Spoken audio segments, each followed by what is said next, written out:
Bonjour et bienvenue à toutes et à tous dans ce nouveau webinaire proposé par Qualitéval. Aujourd'hui, nous aborderons le circuit du médicament avec comment optimiser le circuit du médicament en ESMS, la sécurité, l'efficacité et les bonnes pratiques. Donc on va laisser quelques minutes dernier retardataire pour nous rejoindre. Quelques informations pour optimiser votre expérience avec nous. Donc, n'hésitez pas voilà, à appliquer ces quelques conseils.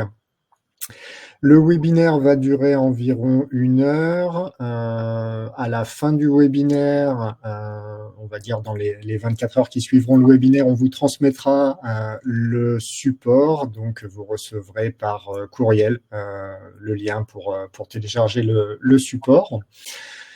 Et je suis aujourd'hui accompagné de Charlotte Bouget. Charlotte, je vais te laisser te présenter et puis je reprendrai la main après. Bonjour à tous, donc je suis Charlotte Bouget, responsable qualité de formation, formatrice sur tout le management de la qualité et la gestion des risques, également formatrice sur le logiciel Qualitéval et dernièrement aussi évaluatrice pour du coup les ESSMS. Voilà, et donc moi je suis Antoine Maître, vous me connaissez déjà, je suis responsable du développement du logiciel chez Qualitéval et c'est moi qui anime la plupart des webinaires que nous proposons. Donc, durant ce webinaire, vous avez plusieurs moyens d'interagir avec nous. Si vous avez des questions, je vous invite à les poser plutôt dans l'onglet questions. Vous trouvez en bas à droite de votre écran. Ça permettra de les afficher pour tout le monde, de pouvoir y répondre comme ça à la fin du webinaire. On consacrera à peu près 10-15 minutes pour répondre à vos questions. Vous avez également un chat où vous commencez à vous présenter, à nous dire bonjour et on vous salue tous. Merci de votre présence. Dans ce chat, vous pouvez également nous confirmer que le son et l'image est OK pour vous. Voilà, je vais faire un petit check, voilà, comme ça, parce que je sais qu'il y a parfois des gens qui ne voient pas le support en grand. Et on va pouvoir poursuivre. Vous avez également la possibilité de réagir tout au long du webinaire si vous le souhaitez avec des petits smileys pour nous encourager. Donc, n'hésitez pas à le faire. Alors, introduction, je vais te laisser la main, Charlotte, et puis on va passer sur les sondages pour lancer le webinaire. Vas-y, je te laisse la main. Super. Merci à toutes et tous donc d'être là sur ce sujet fort complexe du circuit du médicament. Et qui dit process complexe sur le circuit du médicament, bien évidemment que le circuit du médicament est évalué dans le référentiel HAS et qu'on connaît maintenant depuis quelques années, avec du coup des critères spécifiques sur cette thématique. Donc vous voyez les 6 premiers critères qui sont vraiment en lien avec le circuit du médicament, et des critères non spécifiques, mais qui vont rester effectivement en lien sur notamment toute la partie gestion des événements indésirables. Parmi tous ces critères, vous avez un critère impératif, le critère, vous voyez 3.6.2, les professionnels respectent la sécurisation du circuit du médicament, qui est un critère impératif. Donc, je vous rappelle, mais vous le savez déjà bien sûrement, que pour qu'un critère impératif soit validé, il vous faut la note maximale de 4 sur 4. Et que si, lors de votre évaluation, vous n'avez pas un ou plusieurs critères impératifs à 4 sur 4, cela vous impose du coup la création d'un plan d'action associé que vous transmettrez à votre autorité, vos autorités de contrôle et tarification en complément du rapport. Donc justement, on va faire un petit focus sur ce critère impératif, donc le 3.6.2. Ce critère, déjà, n'est valable que pour les établissements et services médico-sociaux. Donc, 2 cas de figure. Si vous êtes une structure sociale sans circuit du médicament, vous n'êtes pas concerné par ce critère. Si par contre vous êtes une structure sociale vous n'êtes pas concerné par le critère, mais que vous gérez tout de même des médicaments. Qu'est-ce qui va se passer? Il va se passer que les évaluateurs vont tout de même évaluer votre circuit du médicament, mais dans d'autres critères de type standard. Ce type de structure, vous êtes peut-être parmi vous à travailler dedans, c'est notamment par exemple des MEX ou des EANM, donc anciennement foyer d'hébergement, foyer de vie, où vous êtes considéré par la HAS comme des structures sociales et pourtant vous gérez du médicament.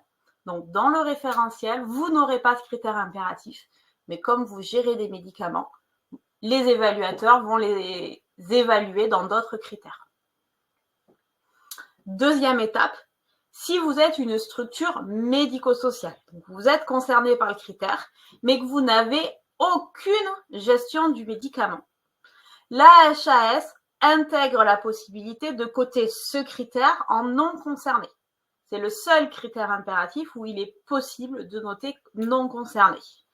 Je vous ai mis du coup en bas le rapport donc, de la HAS du bilan annuel 2023 qui explique bien cette exception qui est possible et qui donne effectivement des exemples de structures telles que les SAMSA, les CESAD ou les XAPA. Là-dessus, ce qu'il faut réfléchir de votre côté, c'est est-ce que vraiment vous n'avez aucune gestion du médicament. Si c'est le cas, vous allez pouvoir coter non concerné. Par contre, si vous gérez une partie, même infime, du circuit du médicament, dans ces cas-là, vous serez évalué sur cette partie-là du critère impératif. Donc effectivement, sur ce critère impératif, il est déjà important de voir ces différentes options possibles si on est une structure sociale ou une structure médico-sociale.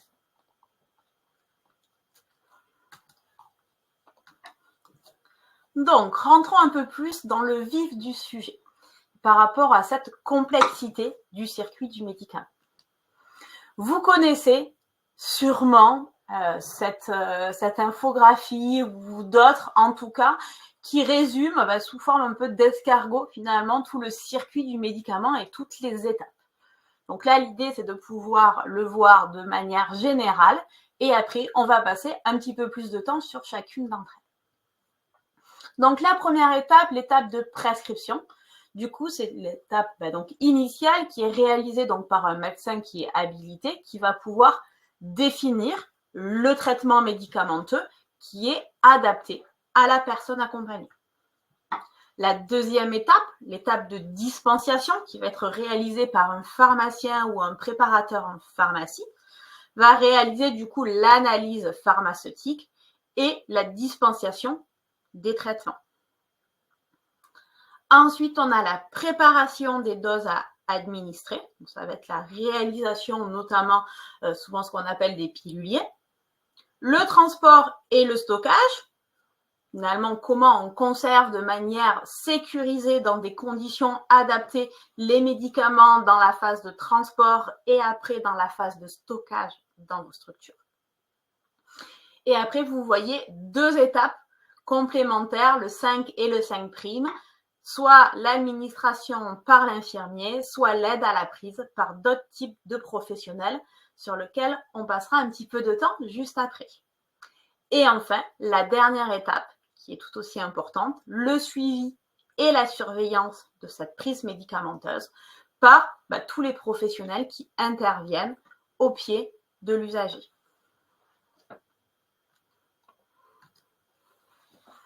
Alors, on va faire un petit sondage. Est-ce que vous disposez dans votre structure d'une politique de gestion du médicament?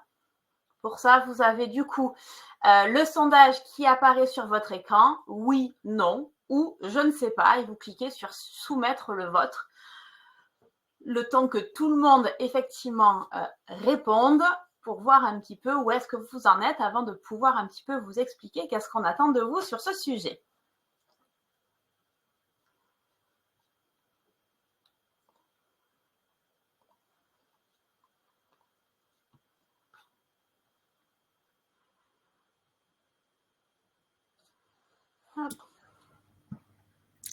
Alors, on a quasiment tout le monde qui a voté. Pour l'instant, on est sur une très large majorité de oui, à 70%.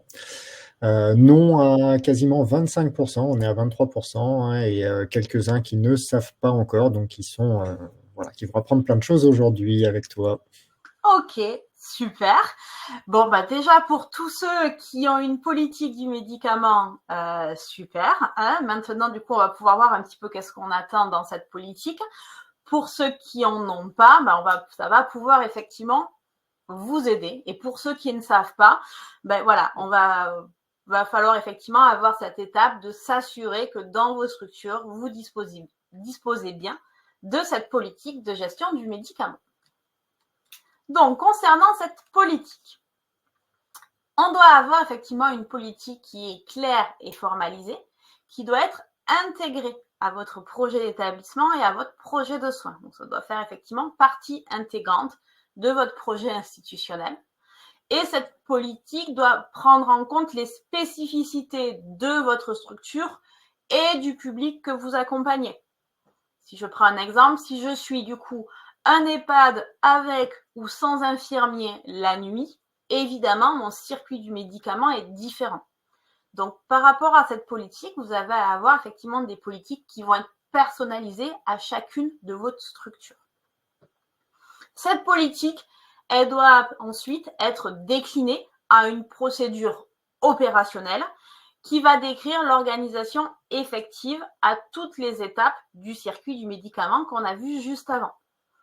Dans cette procédure, vous allez intégrer aussi les rôles et les responsabilités de chacun des acteurs à ces étapes.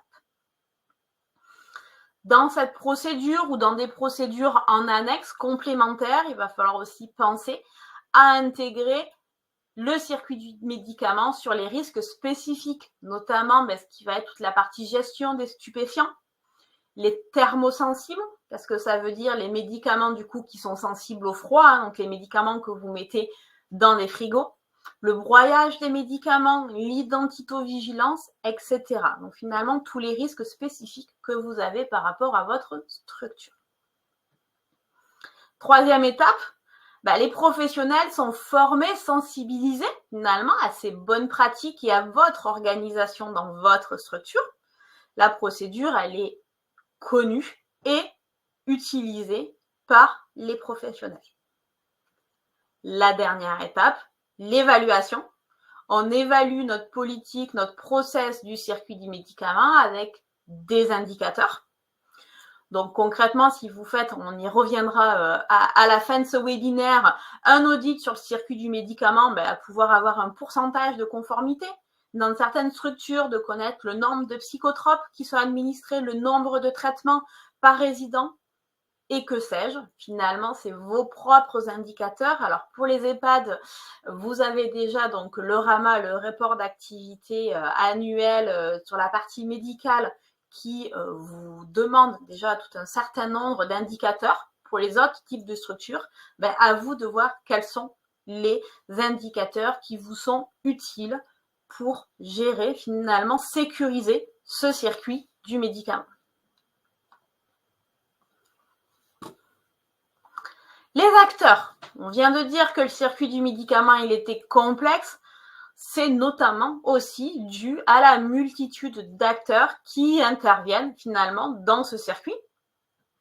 Nous avons les médecins prescripteurs, médecins traitants et autres finalement, qui vont être responsables de l'ordonnance et du suivi thérapeutique de la personne. Dans certaines structures, vous allez avoir des médecins coordonnateurs qui vont être responsables de toute la coordination médicale. Donc, quand on a plusieurs corps de métier qui interviennent au sein de la structure. Vous avez le pharmacien, du coup, qui est garant donc de l'analyse pharmaceutique et de la dispensation des médicaments. Les infirmiers, qui vont donc préparer et administrer les traitements et pouvoir aussi assurer la surveillance. Les aides-soignants, AES, AMP, et on va le voir, d'autres professionnels qui peuvent participer à l'aide à la prise des médicaments sous certaines conditions qu'on reverra tout à l'heure. Et enfin, les usagers également sont acteurs de leur circuit du médicament en fonction de leur capacité.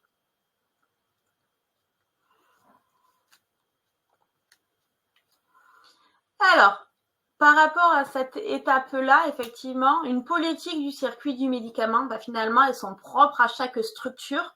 Donc, au sein de Qualitéval, on n'a pas d'exemple propre à vous donner.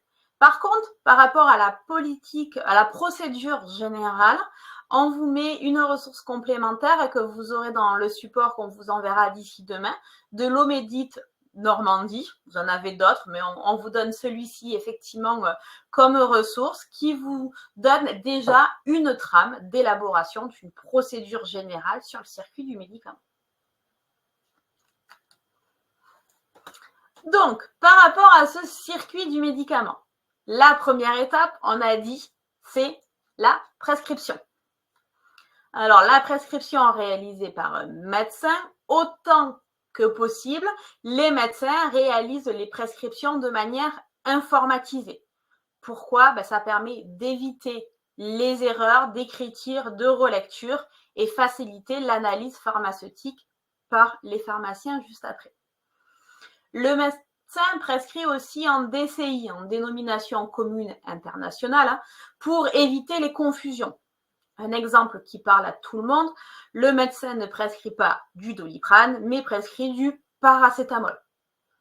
Ce qui permet effectivement à tout à chacun de parler ce même langage. On a une réévaluation régulière aussi des traitements pour pouvoir adapter la prescription en fonction de l'évolution de l'état de santé de la personne. Et on va pouvoir aussi se coordonner entre prescripteurs pour effectivement derrière avoir une logique finalement dans tout ce parcours de soins de la personne pour éviter notamment des surdosages de médicaments par exemple. Pour ça, au niveau de la partie médicale, dans les ESSMS, on a le libre choix du médecin traitant. On vous a remis du coup en ressources complémentaires l'article du Code de la santé publique qui l'inscrit, c'est-à-dire que vous pouvez tout à fait fournir une liste de médecins qui interviennent dans vos structures, mais le choix est donné à l'usager de choisir son médecin traitant. Ensuite, chaque médecin traitant doit pouvoir signer une convention avec les EHPAD. C'est l'arrêté donc que vous voyez du 30 décembre 2018. À ma connaissance, il n'y a pas de texte de loi pour les autres types de structures qui imposent ces conventions. Si certains d'entre vous en connaissent, n'hésitez pas à le mettre dans le chat. Mais à ma connaissance, effectivement, vous avez cette obligation uniquement entre les médecins traitants qui interviennent en EHPAD. Après, qui peut le plus, peut le moins. Si vous pouvez également le faire dans les autres types de structures, ça ne sera que valorisé lors de l'évaluation et autres. Ce qui est important là-dedans, c'est que sur cette partie prescription, que vous soyez en auto-évaluation ou en situation d'évaluation concrète, on ne juge pas de la pertinence de la prescription. On n'est pas médecin, on n'est pas là pour juger pourquoi le médecin a prescrit tel médicament, à tel dosage, etc. On est là pour évaluer toute sa sécurisation. Donc là-dessus, on va pouvoir vouloir s'assurer effectivement, est-ce que les ordonnances sont à disposition dans le dossier de la personne, est-ce qu'il y a un classeur des ordonnances en cours pour s'assurer effectivement qu'il y ait bien un suivi de ces prescriptions.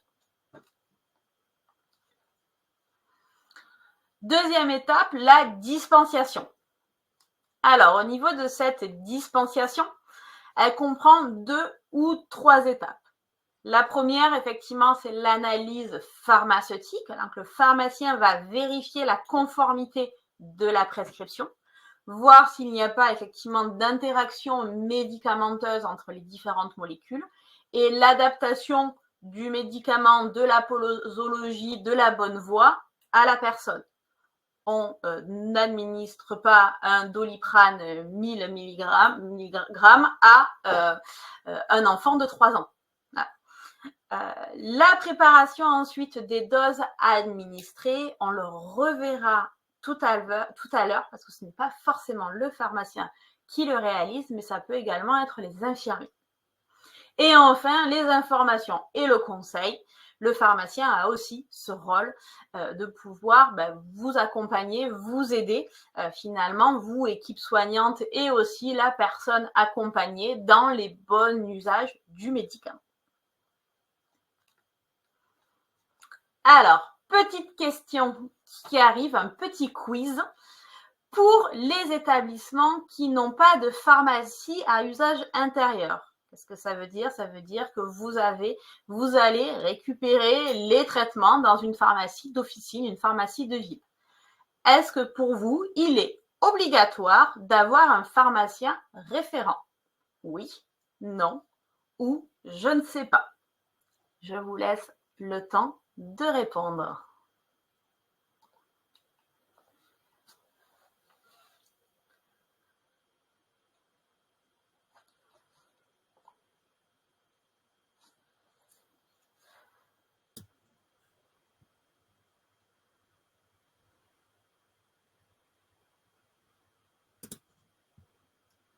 Allez, on a presque toutes les réponses. Je pense qu'on est à peu près bon. Donc, on a là encore une majorité de oui à 56% pour le moment.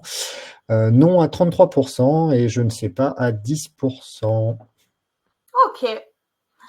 Alors, oui, il est obligatoire d'avoir un pharmacien référent. Ce pharmacien, cette fonction finalement de pharmacien référent, ça va être le rôle, la mission du pharmacien d'officine chez qui effectivement vous vous approvisionnez en médicaments. Alors, par rapport à ça, on doit avoir du coup une convention. À partir du moment où on n'a pas de pharmacie dans notre structure, on doit avoir une convention avec la pharmacie d'officine et vous, établissements médico-sociaux, pour s'approvisionner finalement en médicaments. Et dans cette convention, on a l'obligation de désigner donc le pharmacien référent dans votre structure, qui est le pharmacien de l'officine. C'est quelque chose qui doit être intégré dans votre convention. Cette convention, elle doit être transmise au directeur général de l'ARS, à la CPAM et au conseil régional de l'ordre des pharmaciens. Dans cette convention aussi, on vous rappelle que de la même manière que l'usager a le libre choix de son médecin, l'usager a le libre choix de son pharmacien. Alors, par rapport à ça, on vous met en exemple une convention du coup type une trame qui est fournie donc par l'ARS PACA entre donc une pharmacie d'officine et un établissement médico-social. Dedans, dans cette convention, justement, dans les premières pages, on vous rappelle ce libre choix du pharmacien avec en plus, en annexe, un modèle de demande d'accord à l'usager. Est-ce qu'il souhaite bien que la pharmacie d'officine avec qui vous intervenez majoritairement, est-ce que l'usager souhaite effectivement que ça soit celle-ci aussi qui l'approvisionne? Et du coup, dans cette convention, vous aurez effectivement la nomination du pharmacien référent.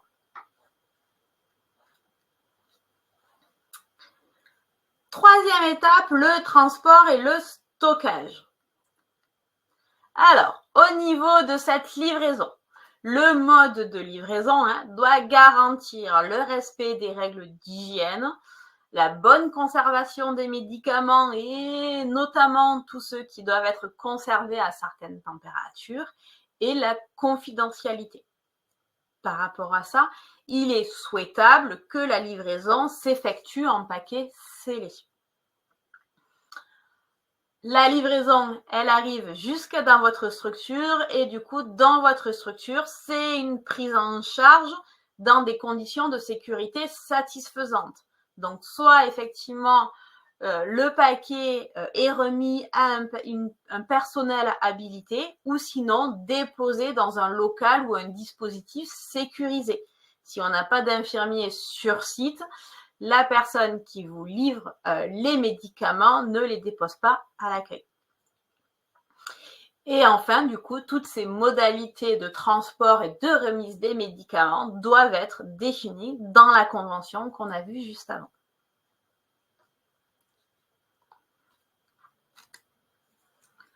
Le stockage, donc une fois que ça y est, les médicaments sont arrivés chez vous, ce stockage doit être sécurisé. Sécurisé, donc soit fermé à clé ou par digicode.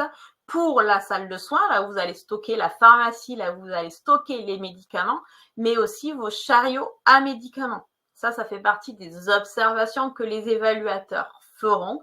Est-ce que ce stockage est sécurisé et l'accès est-il bien limité aux personnes habilitées? Ou est-ce que n'importe qui peut accéder à ce local?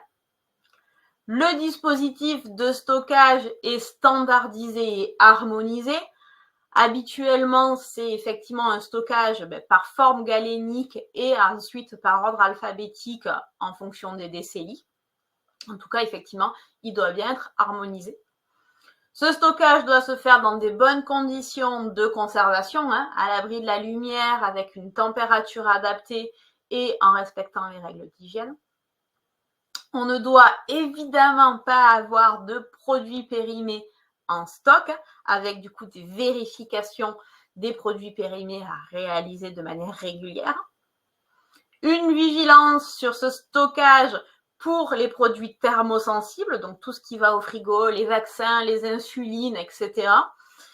Et également les stupéfiants qui doivent du coup être stockés dans un coffre sécurisé en complément de cet espace déjà sécurisé. Et on doit aussi être vigilant pour limiter le risque de confusion entre les médicaments. Pourquoi? On peut avoir des similitudes de nom de médicaments, on peut avoir des similitudes de packaging. Donc là-dessus, avoir aussi une vigilance par rapport à tout ce stockage pour derrière s'assurer effectivement qu'il n'y ait pas de risque d'erreur. Les éléments de preuve que vous allez pouvoir avoir, ça va être des feuilles de traçabilité, notamment du nettoyage des armoires, du frigo, les feuilles de traçabilité aussi, des vérifications des dates de péremption. Tout ça, il y a des recommandations à ce que ce soit fait une fois par mois. Et aussi les feuilles de traçabilité de la prise des températures du frigo à médicaments. Derrière, là-dessus, on est sur une recommandation à une fois par jour. Donc là-dessus aussi, au niveau de l'évaluation, et vous en auto-évaluation, c'est de s'assurer que ces traçabilités, que ces actions sont bien réalisées et que les feuilles de traçabilité attestent bien sa réalisation. Ça fait vraiment partie des éléments de preuve qu'on va pouvoir vous demander en tant qu'évaluateur. La préparation des doses à administrer, PDA, je vous ai dit qu'on reviendrait dessus, ça y est. Cette PDA, donc elle peut être réalisée par un pharmacien, par un préparateur en pharmacie sous la responsabilité du pharmacien ou par un infirmier. Et même depuis quelques années, par des robots. Donc, vous avez là-dessus cette PDA qui peut être donc manuelle, donc par un humain, ou automatisée par le robot, qui va pouvoir être en monodose. Qu'est-ce que ça veut dire? C'est-à-dire qu'on va avoir un médicament par alvéole.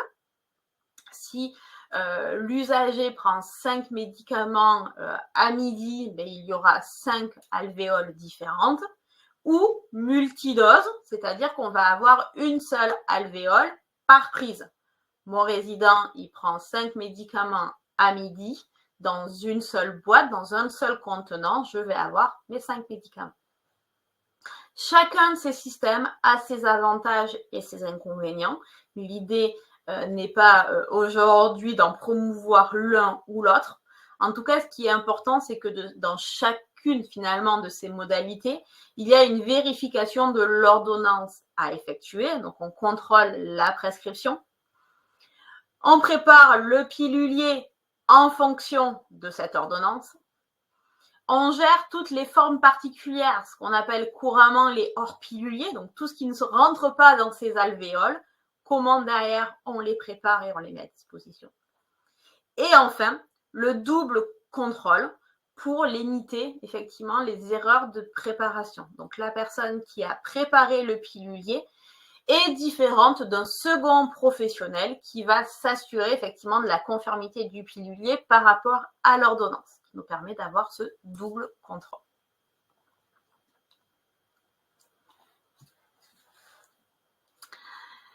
Les dernières étapes par rapport à ça, je vous ai mis en gros paquet, on va les détailler, l'administration, l'aide à la prise et la surveillance.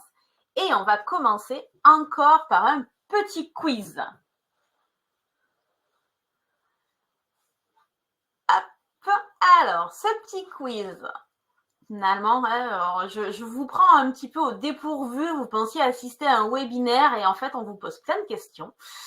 À quoi servent du coup les 5B lors de l'administration du médicament?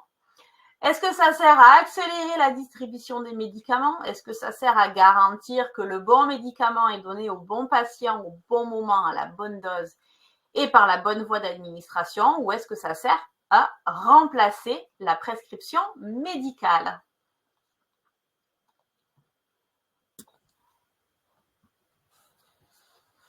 Alors là encore, on a quasiment tout le monde qui a voté très rapidement. Je pense que personne n'est tombé dans le piège, hein. La réponse était quasiment dans la question. C'est ça. Voilà, donc on a un 100% sur la réponse 2, garantir le bon médicament qui est donné au bon patient, au bon moment, à la bonne dose et par la bonne voie d'administration. C'est ça, ce n'était pas du tout une question piège, mais justement pour bien tous se rappeler l'importance de ces 5B, parce que derrière, effectivement, on le connaît tous plus ou moins, hein, ce sigle-là, mais derrière, il y a effectivement une forte importance dedans. Et du coup, sur cette partie d'administration, l'acte du coup d'administration, c'est vraiment de la compétence de l'infirmier. Et donc, on a ce système de 5B, cet acronyme, qui est notre pense-bête pour se rappeler à quoi ça correspond. Le bon patient, quel est derrière? Qu'est-ce que ça veut dire, le bon patient? Ça veut dire qu'on vérifie bien l'identité de la personne. On est sûr que le médicament que j'ai dans la main, que je vais donner, c'est bien pour la bonne personne. Et des erreurs d'identito-vigilance, on en a quand même un certain nombre dans nos structures, notamment par rapport finalement à des interruptions de tâches. Donc effectivement, s'assurer que c'est le bon patient, donc la bonne personne, hein, c'est un point important et déjà primordial. Le bon médicament, derrière, on va s'assurer, on va vérifier l'ordonnance et l'étiquetage du médicament pour s'assurer que c'est bien le médicament qui est prévu. La bonne dose, est-ce que du coup on est sur un dosage qui est approprié par rapport au poids, par rapport à l'âge, par rapport finalement voilà, à différents éléments que vous allez avoir. La bonne voie, qu'est-ce que ça veut dire? Est-ce que le médicament, là, est-ce qu'on est bien, le médicament que l'on va administrer est bien conforme à la voie qui est prévue? Est-ce qu'il y a une bonne qualité de la voie aussi? En fonction de l'état du patient, tout ça va permettre aussi de pouvoir aller jusqu'au bout de notre administration. Le bon moment, qu'est-ce que ça veut dire? On va vérifier sur l'ordonnance, sur le plan de soins, que le médicament que j'ai dans la main, c'est bien pour l'heure de midi et pas pour l'heure de ce soir. On va pouvoir également du coup informer la personne par rapport à ces médicaments et ensuite tracer du coup l'administration au plus près de l'acte. L'idée effectivement c'est de le faire quand on peut, quand on a les moyens pour le faire en direct, sinon de toute façon au plus près. On a aussi dans quelques cas les cas d'auto-administration par les personnes elles-mêmes. Donc là-dessus c'est que vous en tant que professionnel vous allez devoir réaliser une évaluation de l'autonomie de cette personne à prendre ses médicaments avec cette évaluation de l'autonomie qui va devoir être réévaluée de manière régulière.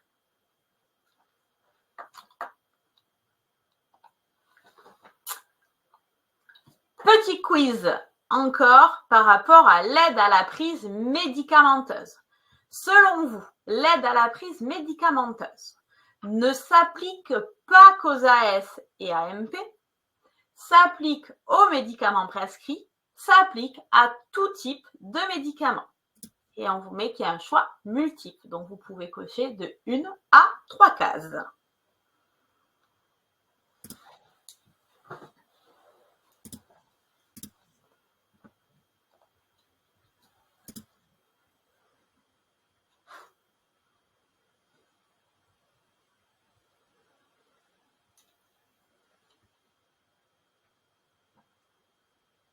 Allez, pour l'instant, on a la moitié des votants. Ça se répartit un petit peu partout. Allez, on approche. Un peu plus dur comme question. De la totalité, oui. Peut-être que la question était un peu plus compliquée. Ils prennent un petit peu plus de temps à répondre. Et il faut bien analyser. Du coup, pour l'instant, allez, on est quasiment bon. On a une cinquantaine de votants. Ne s'applique pas qu'aux AS et AMP. On est sur 41%. Alors, on va dire plutôt 36 personnes sur 50 qui ont voté, qui ont fait ce choix. S'applique aux médicaments prescrits, 33%, donc on est à 29 personnes sur 50. S'applique à tout type de médicaments, seulement 22 personnes sur 50 ont choisi cette réponse pour 25% du total. Ok, super. Effectivement, hein, c'est une question un petit peu plus difficile. Hein. Les réponses étaient donc ne s'appliquent pas qu'aux AS et AMP. On va le voir. Hein. Ça s'applique à tout aidant finalement des actes de la vie courante et s'applique uniquement qu'aux médicaments prescrits. Donc, c'était les deux premières réponses.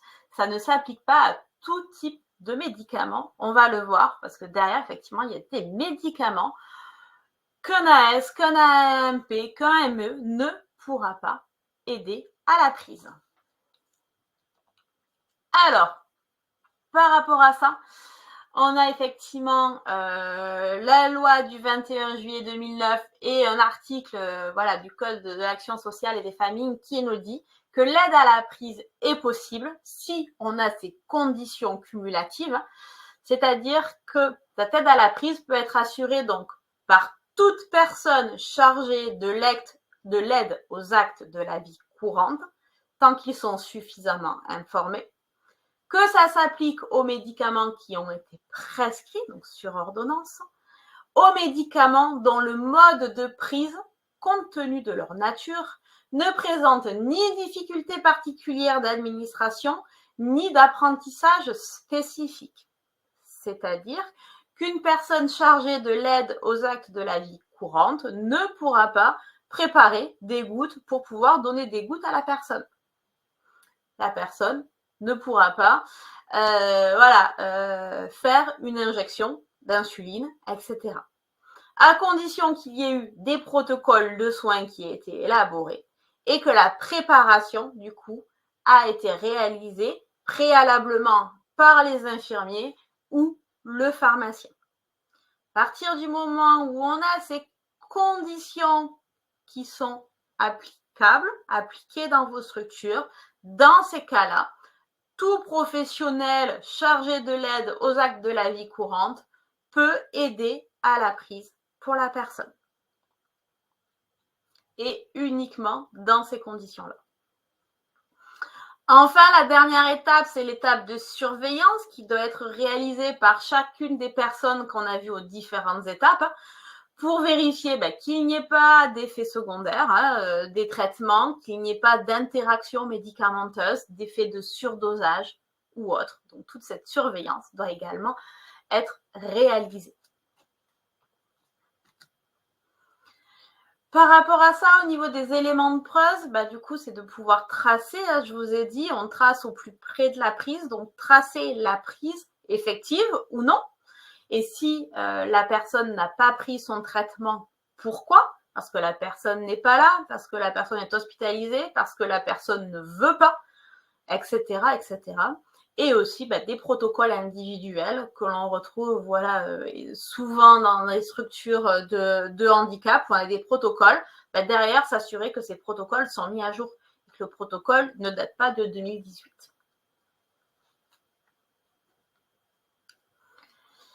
Les cas particuliers. Alors, par rapport à ces cas particuliers, on ne va pas avoir le temps de les détailler, parce que notamment sur le premier, les stupéfiants, on pourrait faire un webinaire d'1 heure à lui tout seul.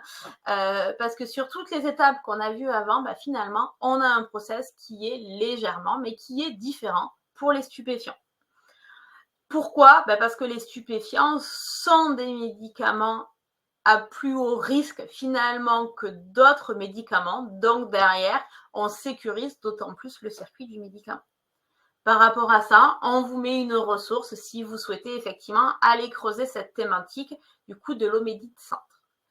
Concernant donc les médicaments thermosensibles, on l'a déjà dit plusieurs fois, on a un respect strict de la chaîne du froid et on sait quelle est la conduite à tenir en cas de température hors norme.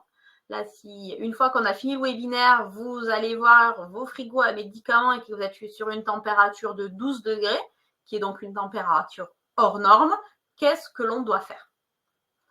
Par rapport à ça, en ressources, on vous met aussi tous les produits thermosensibles, un petit peu quelles sont les conduites à tenir pour chacun d'entre eux.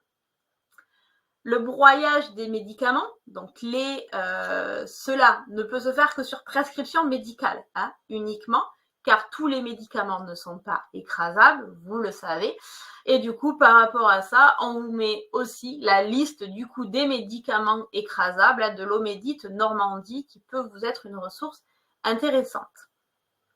Enfin, les prescriptions de si besoin doivent être précises, notamment par exemple sur la partie gestion de la douleur. Que veut dire sur une ordonnance si besoin? C'est peut-être pas très clair. Par contre, pour un infirmier, si sur l'ordonnance il y a écrit EVA supérieur à 8, pour un infirmier, c'est beaucoup plus clair. Concrètement, il ne doit pas y avoir d'interprétation possible et différente en fonction du professionnel qui va lire l'ordonnance. Donc voilà, toutes ces ressources complémentaires vont vous permettre d'aller creuser ces thématiques un peu plus en profondeur.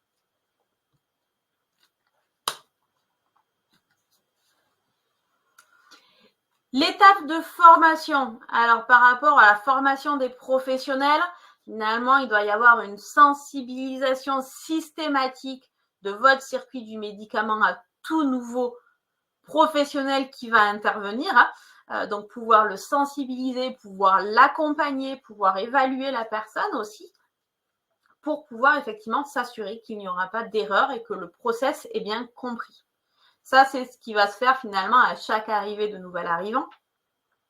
Ensuite, on va avoir la formation continue pour rappeler les bonnes pratiques et aussi par rapport à des évolutions réglementaires ou des nouveaux traitements que vous n'auriez pas eu dans votre structure avant où il y a besoin effectivement d'une sensibilisation.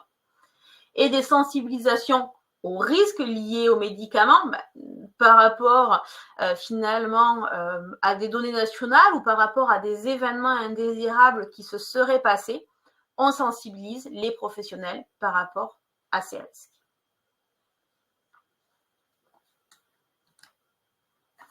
Les éléments de preuve, là finalement ça va être vos feuilles d'émargement, de sensibilisation, de formation que vous avez pu avoir.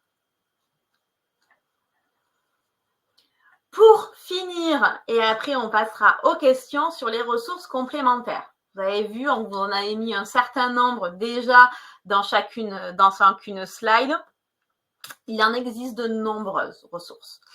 Qualitéval, vous conseille déjà celle des ARS Omedit. Alors parfois c'est sur les sites de l'ARS, parfois sur les sites de l'Omedit et le site de la NAP, qui sont effectivement déjà 3 ressources que vous connaissez probablement, mais qui vous permettent déjà d'avoir une vision globale du circuit du médicament. Ce qui est intéressant, c'est que c'est complet et qu'on n'est pas obligé d'être de la région concernée pour pouvoir accéder à ces ressources. Vous avez vu, on vous a mis des ressources de différentes régions parce qu'elles sont en accès libre pour tout le monde. De ça, on vous conseille 3 guides importants. Le premier, sur le circuit du médicament pour les structures pour personnes adultes en situation de handicap. Pourquoi celui-ci? Parce que c'est le plus récent, il date de juin 2024. Et on a le même pour le circuit du médicament dans les EHPAD qui date de juin 2023. On est sur le même format, on est sur la même typologie des choses, c'est juste qu'on va avoir des spécificités effectivement en fonction du public. Et on vous conseille aussi le guide de sécurisation de la prise en charge. Alors en EHPAD, sur les points de vigilance, là effectivement, c'est pas un guide complet tel que les deux autres, mais vous permet de faire des focus sur les points de vigilance qu'il faut avoir dans votre circuit du médicament. Il est fait au départ pour les EHPAD, mais quelle que soit la structure, finalement, vous allez quand même pouvoir l'adapter. Et enfin, hop, la dernière étape, c'est qu'évaluer son circuit du médicament, c'est une étape importante pour identifier ses axes forts et ses axes de progrès. On a différents audits qui existent. Les plus connus sont l'Interdiag de la NAP et Archimède, que vous voyez, qui sont les deux derniers. Mais les deux guides qu'on vous a présentés juste avant, en annexe, vous mettent aussi des grilles d'audit qui sont peut-être un peu moins complètes que les deux dernières, mais du coup, un peu plus facile d'accès, un peu plus simple, mais tout aussi intéressant, je trouve, voilà, pour commencer son auto-évaluation du circuit du médicament, ça peut être des outils qui sont intéressants. Dans tous les cas, quel que soit l'outil que vous allez utiliser, l'important, c'est de s'auto-évaluer. Et du coup, par rapport à ça, avant de conclure, il nous reste un bon quart d'heure pour pouvoir répondre à toutes vos questions. Voilà, en espérant que ce quart d'heure suffise parce qu'il y a beaucoup de questions et pas mal de questions qui sont assez pointues ou techniques. Je ne sais pas comment dire ça. On va commencer pour une. Alors, on va redérouler le webinaire dans l'ordre, donc on recommence au début. Petite précision concernant les résidences autonomie, est-ce qu'elles sont ou non concernées par le critère impératif 362, sachant qu'elles sont dans le volet social? C'est ça. Elles font partie effectivement là-dessus.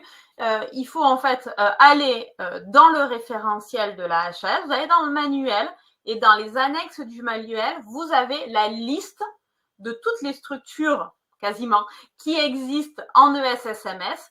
Vous récupérez les résidences autonomie et vous voyez effectivement si vous êtes bien considéré comme du social ou du médico-social.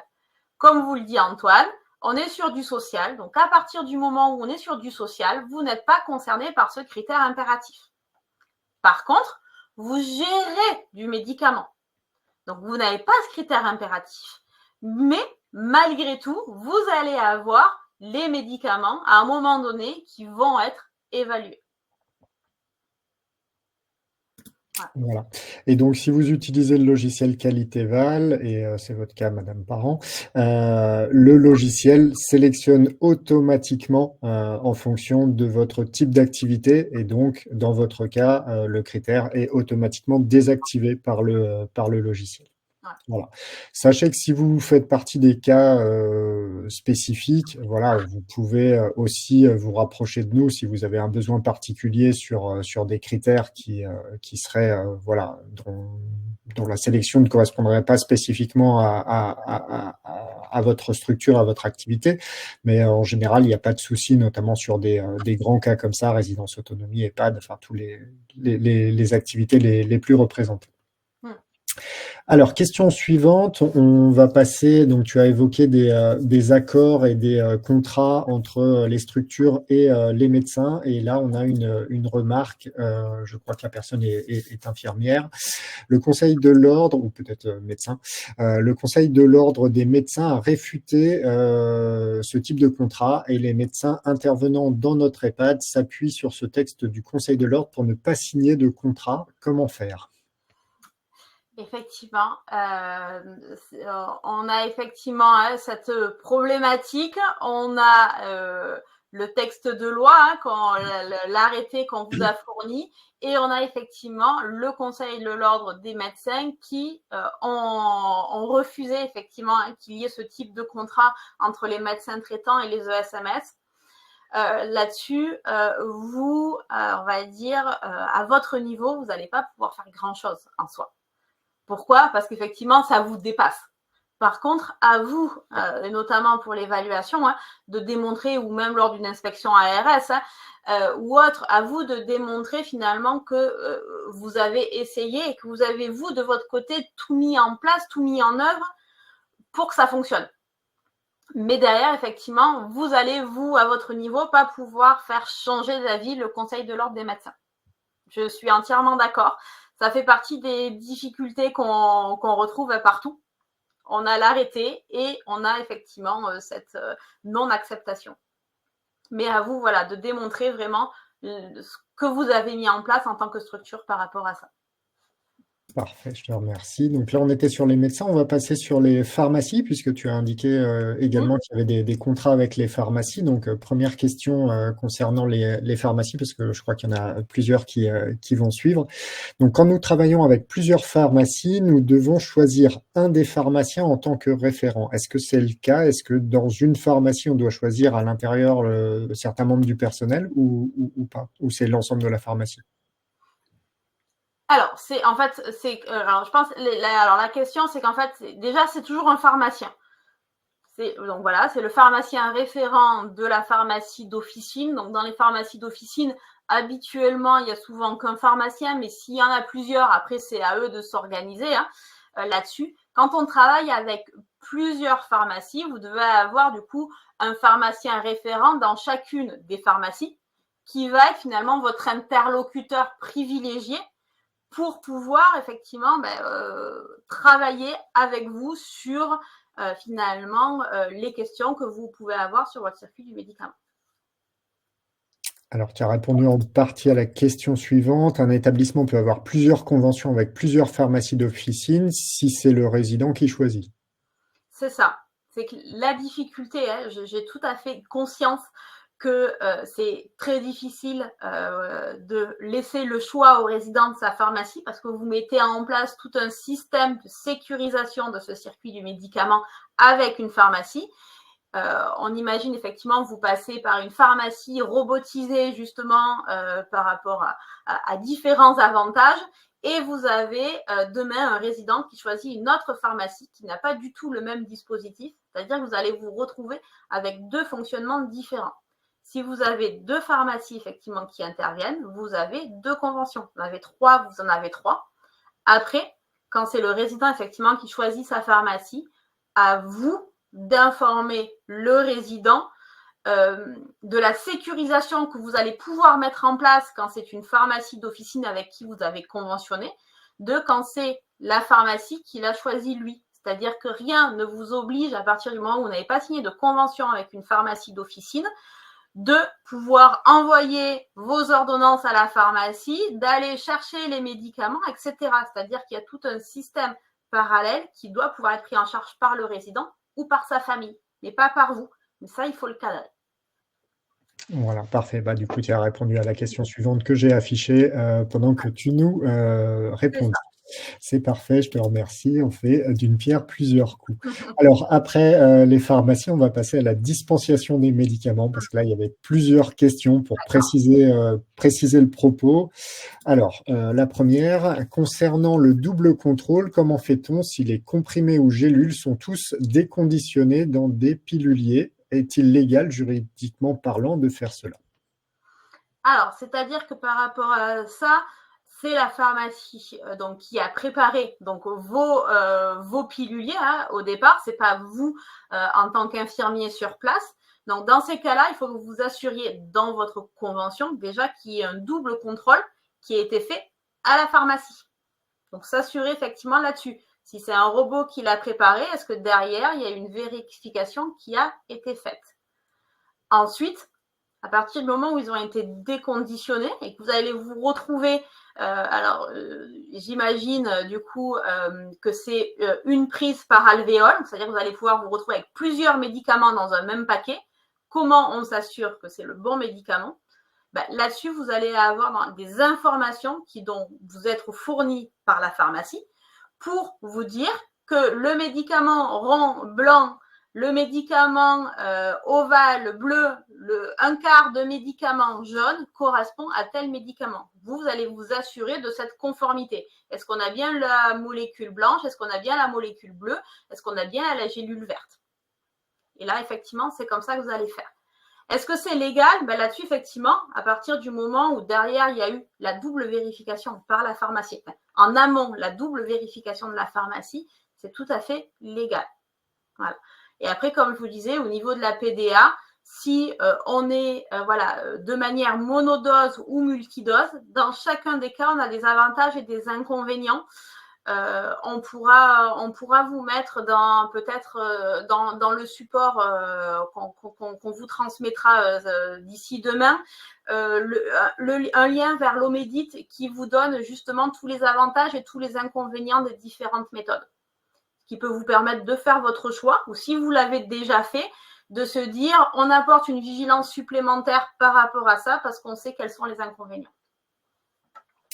Parfait, je te remercie. On va poursuivre du coup toujours sur la dispensation des médicaments avec cette fois-ci la question des écrasés. Donc, quid des écrasés? Nécessité d'alvéoles différentes pour chaque médicament, car on ne peut les écraser ensemble et administrer une poudre globale dans laquelle tous les médicaments sont mélangés. Et je poursuis la question parce que la même personne l'a poursuivi et je n'afficherai pas forcément la deuxième partie. Donc, écraser les alvéoles une à une dans la cuillère de compote. Tout sera de toute façon mélangé. Donc, qu'est-ce qu'on doit choisir? Est-ce qu'effectivement, on peut mélanger les poudres de médicaments ou pas pour la dispensation? Et elle indique que la question est complexe. C'est ça, effectivement.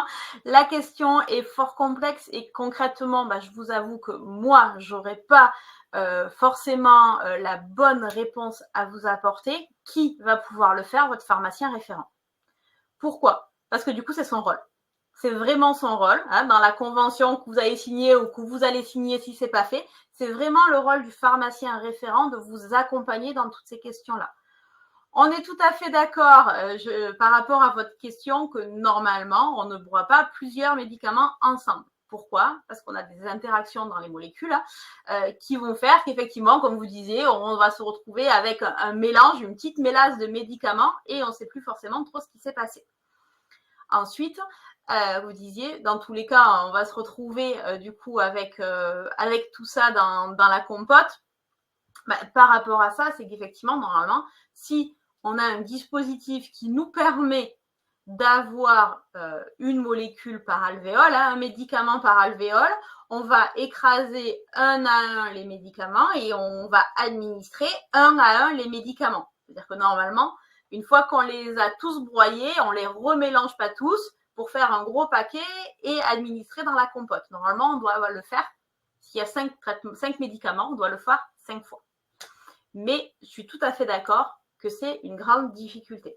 Par rapport à ça, vous avez quand même aussi différentes études qui ont été menées par rapport à ça, en expliquant qu'à partir du moment où on broie des médicaments tous ensemble, j'ai plus le délai en tête, mais à partir du moment où on va broyer tous les médicaments ensemble et qu'on va les administrer immédiatement, le risque d'interaction entre les différentes molécules est très faible. Donc finalement, on prend peu de risques de le faire. On a appris à pas le faire, mais finalement, si on le fait, les dernières études ont l'air de dire que c'est pas si grave. Allez, on va poursuivre sur les méthodes d'administration. Donc là, l'administration des médicaments par gastrostomie par les aides-soignants et les éducateurs est-elle autorisée? Peuvent-ils eux-mêmes régler la pompe débit, la nettoyer, ou est-ce le rôle d'une IDE?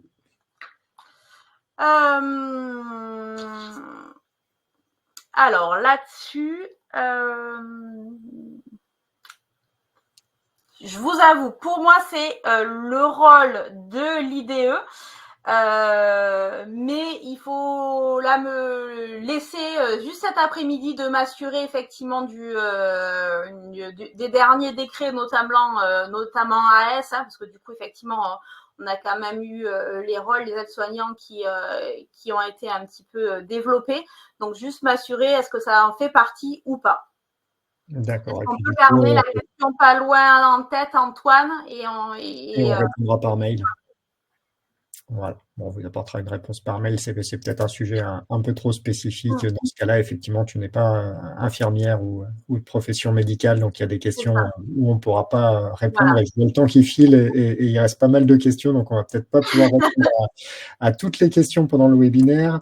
Allez, pourriez-vous préciser ce que recouvrent les médicaments vie courante, ceux dont la distribution est autorisée par un autre soignant qu'une IDE ou un médecin? Alors, du coup, alors si je reviens dessus,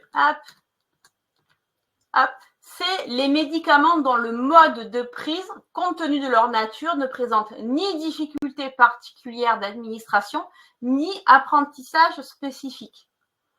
Qu'est-ce que ça veut dire? Ça veut dire qu'à ce niveau-là, si vous avez tous vos médicaments qui sont dans une alvéole par rapport à une prise, le professionnel, finalement, va pouvoir aider à la prise la personne accompagnée. Là-dessus, c'est tout à fait possible. Là, effectivement, où ça va poser problème, et s'il n'y a pas eu la question, je me doute qu'elle va arriver dans les prochaines, c'est le quid des gouttes, parce que du coup, on a dit que c'est une préparation par les infirmiers. Hein, donc oui, il y a la préparation qui est possible, notamment par exemple, je vais déjà répondre à la question parce qu'elle va arriver, je le sais, l'infirmier peut préparer les gouttes et une personne chargée de l'acte à la vie courante peut donner, du coup, effectivement, ces gouttes. Par contre, la difficulté, c'est si on doit donner des gouttes à 23 heures le soir et qu'on n'a pas d'infirmier. Là-dessus, on a un flou réglementaire à ce niveau-là. On sait que si vous n'êtes pas infirmier, vous ne pouvez pas préparer les gouttes. Et en même temps, on sait que si on prépare les gouttes plus de 2 heures avant de pouvoir l'ingérer, elles commencent à être moins efficaces. Voire plus du tout, et c'est comme presque si on buvait de l'eau. Donc là-dessus, on a un peu un gouffre réglementaire sur le sujet.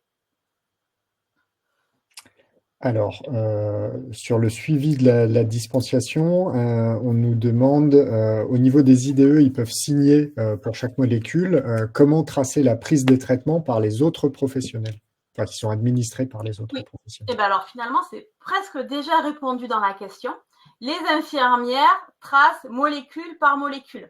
Moi, infirmière, je suis en capacité, finalement, de pouvoir dire quel médicament la personne a pris, de quel médicament la personne n'a pas pris. Si sur les 5 médicaments, la personne en a accepté 4 mais n'a pas accepté le 5e, moi, infirmière, je suis en capacité de dire lesquels elle a accepté et lequel elle a refusé. Moi, professionnel non infirmier, je ne suis pas en capacité de le faire. Donc, qu'est-ce que je vais tracer? Je vais tracer l'aide à la prise effective. Donc, c'est-à-dire que pour ceux qui ont des logiciels, des dossiers de l'usager informatisés, qu'est-ce qui va se passer? Ça veut dire que vous allez, en tant qu'infirmier, avoir un plan de soins médicaments, où là, vous allez tracer molécule par molécule, et toutes les autres personnes vont avoir dans leur plan de soins, finalement, une aide à la prise, et on trace l'aide à la prise ou non.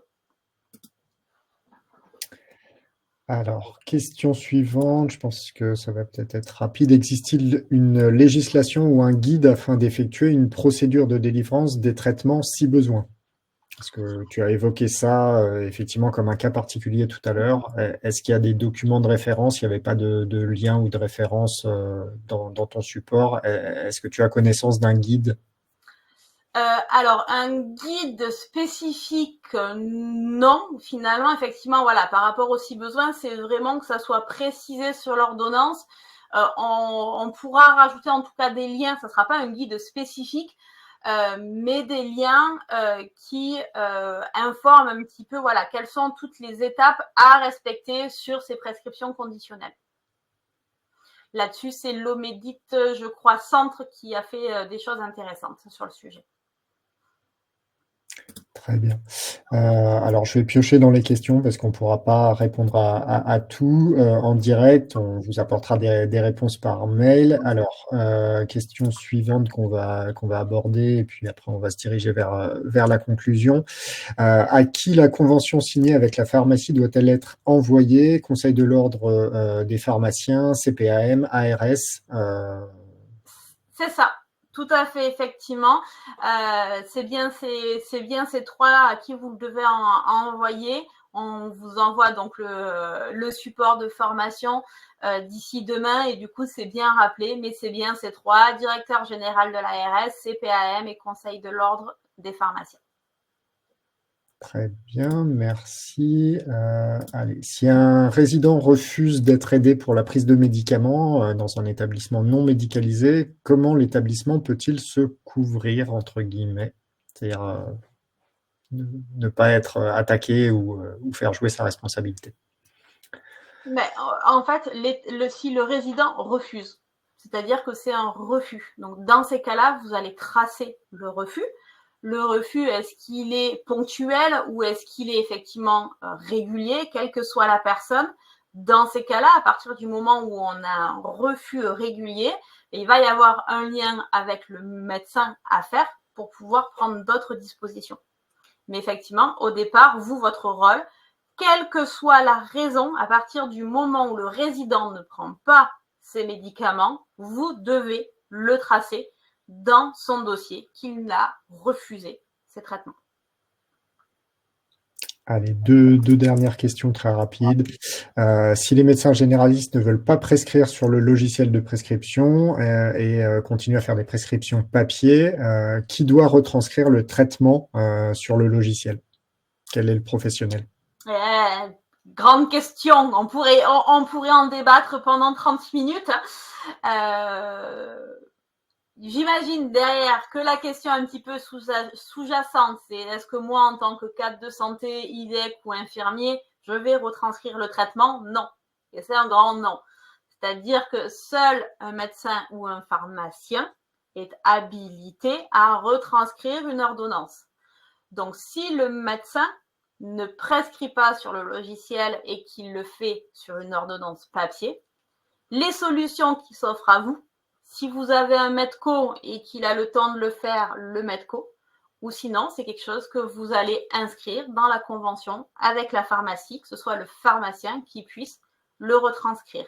Mais vous n'êtes pas médecin, donc vous n'avez pas cette possibilité-là de le faire. Allez, on va arrêter là pour les questions, sinon on en a jusqu'à midi et demi. Je te laisse la main pour la conclusion et puis je reviens pour finaliser le webinaire. Super. Oui, merci du coup pour toutes ces questions. On est sur un sujet, on voit qui questionne, hein, donc c'est important, c'est intéressant. On prendra le temps effectivement avec Antoine de toutes les regarder et de pouvoir vous apporter des réponses. Et je trouve, voilà, ça fait un lien avec la dernière diapo, hein, qui est que la sécurisation du circuit du médicament, c'est un enjeu majeur pour développer une culture qualité, mais surtout pour éviter les erreurs médicamenteuses.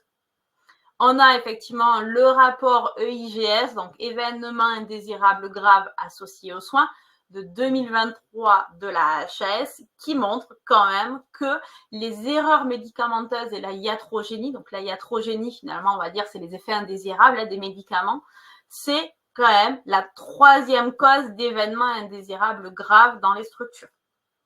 C'est-à-dire que malgré toutes les barrières que l'on met en place dans notre structure, il y a encore, hélas, beaucoup d'événements indésirables graves sur ce circuit du médicament, qui peuvent avoir des conséquences très graves, hein, sur les usagers, hein, jusqu'à des décès, hein, hélas. Donc vraiment, pouvoir savoir identifier, analyser et réduire ces risques va vous permettre d'avoir une gestion finalement plus sûre de votre circuit du médicament.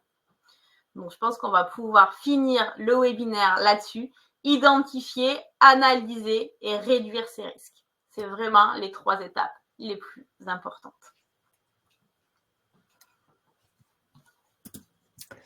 Alors, prochain webinaire, je te remercie pour cette présentation du coup très complète, tes réponses aux questions qui ont rencontré voilà, beaucoup d'avis positifs dans le chat. Voilà, tout le monde te remercie, c'était précis, complet, vraiment très bien.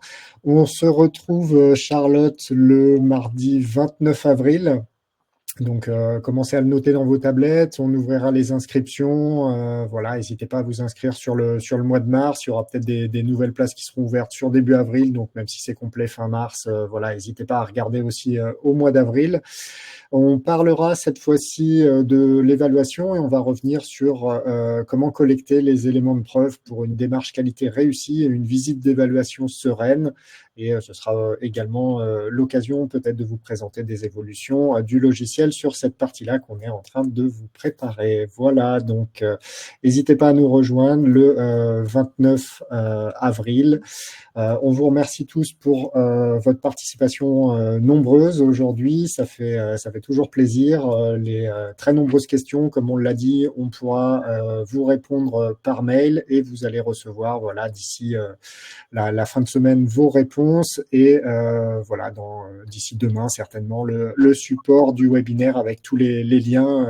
Voilà, ça sera plus pratique pour vous pour récupérer les documents et pour consulter les ressources qu'on vous a partagées. À très bientôt. On a un petit peu débordé. Je vous souhaite à tous un bon appétit. Merci à toi, Charlotte. Au revoir à tous. À très bientôt. Merci à vous tous. Bonne journée, bonne continuation.